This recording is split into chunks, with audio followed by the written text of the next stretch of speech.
definitely on the side of Phoenix here, but that's only a 2-possession lead. Azul directing traffic. They go to right.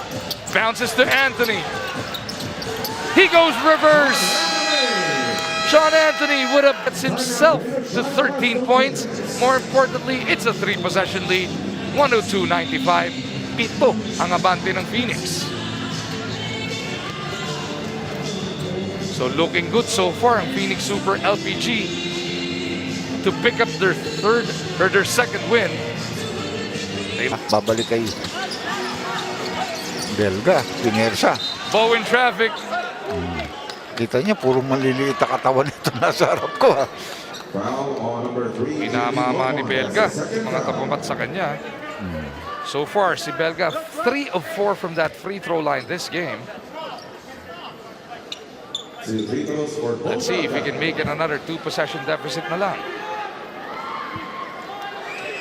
Belga has not had, well, that's his 14th point now, no? Whatever, he's always been averaging in that area. Pero dito sa second half, Doc, 3 free throw lang nadagdag niya doon sa 11 niya nung first half.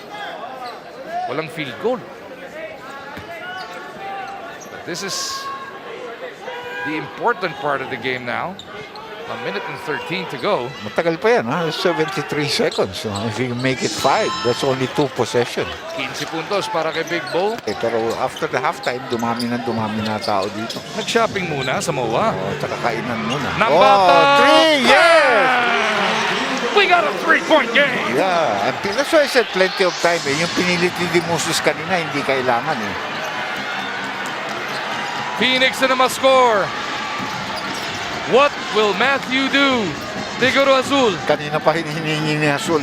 Ako timon dito. Let me control the time. RJ Babawe. Bang! Kaya nga kanina pa niya hinihingi yung bola, partner. Ano ba kayo?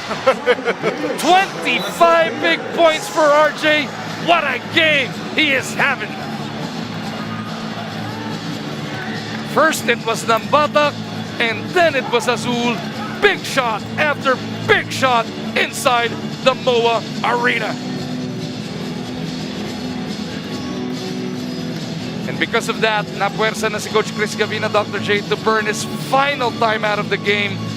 They're gonna have to map out the next 31.1. Well, may oras pa. Pero that's big. That's sinalubong ka agad. Back to Gabe. Quick 2 para sa Rain or Shine. Okay sa'yo Quick 2 is never mind because they're still down by 4. Now you call their timeout, di ba? Because naipit na si Sean. Tinignan muna nila, baka pa-foul ang Ross. Nung hindi, nung natrap na, humiling na ng timeout. Si Sean doon.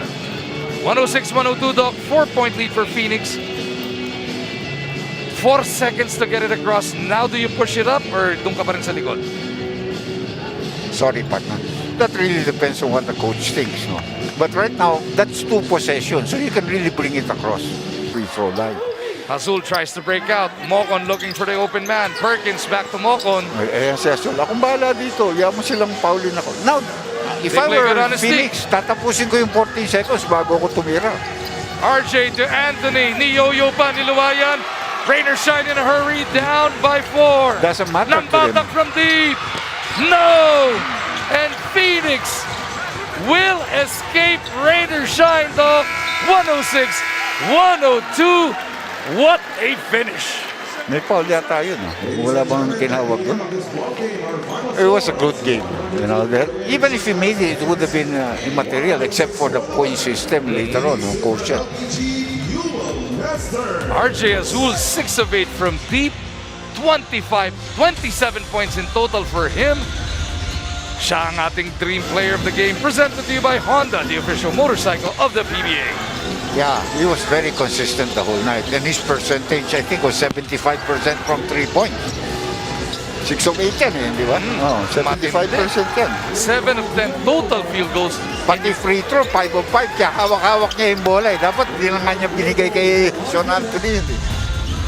What a performance by RJ to guide them to their second win. Back-to-back na yan para dito sa Phoenix. 106-102, our final score presented to us by